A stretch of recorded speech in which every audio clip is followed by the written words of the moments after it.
Good morning সবাইকে, শুভ নববর্ষ, পয়লা বৈশাখের শুভেচ্ছা সকলকে জানাই।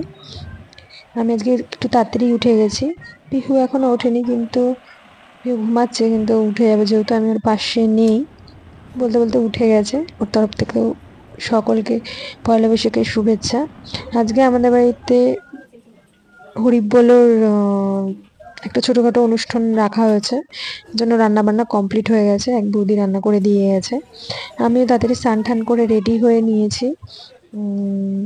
যেহেতু সকাল সকালই সব কিছু শুরু হয়ে যাবে। এই যে দেখতে পাচ্ছ, সব গোছানো চালু হয়ে গেছে। আর সুদীপ বাইরে আর কি মারছে। এই যে আমি পিহুকে নিয়ে রেডি, পিহুকে এখন খাওয়াবো। আমি শাড়ি ঠাড়ি পরে আজকে রেডি হয়ে গেছি। আমি শাড়ি পরেছি আজকে, যেহেতু বাড়িতে পুজো বলতে গেলে। পিহুকেও খাইয়ে দিয়েছি। পিহুকে খাওয়াতে একটু দেরি হয়ে গেছে, আমার কাজ কমপ্লিট করে পিহুকে আমি খাইয়েছি। পিহুরও খিদে পেয়ে গেছিলো, এই জন্য খাওয়ানোর সময় বেশি বায়না করেনি আজকে।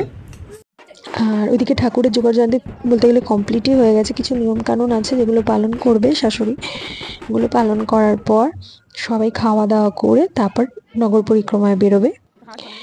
এই যে দেখছো, ছোট ছোট বাচ্চারা সব খাচ্ছে, এরা সব ডাঙ্কা নিয়ে বেরোবে। পিহু ঘরে খেলা করছে বাইরে, যেহেতু ভীষণ গরম ছিল।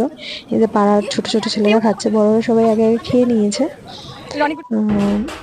এই যে কিছু নিয়ম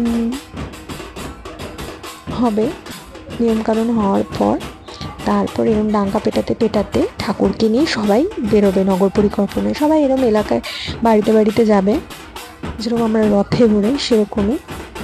এই যে দেখতেই পাচ্ছ, সবার বাড়ি গিয়ে একইভাবে এই ঠাকুরকে পুজো করা হবে। আমি ফার্স্ট দিনকে লাইভ করেছিলাম, তোমরা দেখেছিলে, এরকম ডাঙ্কা পেটাচ্ছিল। তো ভালোই লাগে শুনতে বেশ। হয়তো আমার কিছু কথা তোমরা শুনতে পারবে, কিছু কথা শুনতে পারবে না এই ডাঙ্কার শব্দের জন্য। তো এরা নগর পরিক্রমা করে আজকে আমাদের বাড়িতেই আসবে আবার। এসে এই ঠাকুরটাকে রেখে এখানে কিছুক্ষণ ডাঙ্কা বাজিয়ে আবার যে যার বাড়ি চলে যাবে। ঠাকুরটা আজকে আমাদের বাড়িতেই থাকবে, কিন্তু আজকে অন্য কারোর বাড়িতে নিয়ে যাওয়ার কথা, যেহেতু পয়লা বৈশাখ, তার জন্য আজকে আমাদের বাড়িতে রাখা হবে আবার। তো এই যে নিয়মকানুনগুলো হচ্ছে, এগুলো কমপ্লিট হলে এরা তাড়াতাড়ি বেরিয়ে যাবে। আর আজকে তো পয়লা বৈশাখ, পিহুকেও আমি স্নান টান করিয়ে ঝটপট করে রেডি করিয়ে নিয়েছি। ওরা বেরোনোর সাথে সাথে নতুন জামা টামা পরিয়ে পিহুও রেডি। কিন্তু কিছু খাইয়ে ঘুম পাড়িয়ে দেবো, যেহেতু স্নান করার পর একটু ঘুমায়। আর ওরা আবার চলে আসবে, যার জন্য পিহুর শব্দে আবার উঠে যাবে, ঘুমটা আজকে কমই হবে বলতে গেলে। তার জন্য ওকে তাড়াতাড়ি করে খাইয়ে ঘুম পাড়িয়ে দেবো। এই যে দেখো, নতুন জামা পরেছে, এই জামাটা ওর বম্মা দিয়েছে ওকে। আর বলতে বলতে দুপুর হয়েই গেছে, 2টো বাজে। ও উঠেও গেছে, যেহেতু ওরা কাছাকাছি চলে এসছে, ও শব্দে ও উঠে গেছে। ঘুম থেকে উঠে রাস্তায়, যেহেতু সবাই বসে আছে, ও বসেছিল, নাচছিল, হাসছিল, খেলছিল সবার সাথে।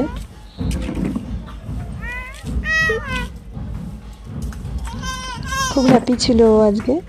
আর বলতে বলতে ওরা চলে এসছে বাড়ির কাছাকাছি। যে বাড়ির সামনে এসে অনেকক্ষণ ওরা ডাঙ্কা পিটিয়েছে, আবির খেলা হয়েছে অনেকক্ষণ, বলতে গেলে ওরা ডাঙ্কা পিটিয়েছে। ওরা তারপরে জল ঢল খেয়ে সবাই যে যার বাড়ি চলে গেছে। আর দুপুরতে সন্ধ্যে হয়ে গেছিলো। আমি পিহুকে ঝটপট করে রেডি করে দিয়েছিলাম। আর তোমরা দেখেছিলে এই জামাটা যে পরিয়েছে, একটা ধুতি কালার এনেছিল, ওই জামাটা ওর জন্য ছোট হয়েছিল, ওটা পাল্টে এই কালারের জামা পেয়েছে। আমি কালারটা পাইনি, আর ও খুব হ্যাপি ছিল জামাটা পরে, ও খুব খুশি ছিল।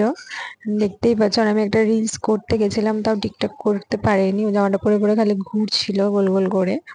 তো এটুকুই করেছি, গানটাও তোমরা শুনতে পারবে। তো আজকের জন্য এটুকুই, টাটা, বাই বাই। আর তোমরা এইভাবে পিউকে ভালোবাসা দিও, লাইক করো, কমেন্ট করো। শুভ নববর্ষ। বাই।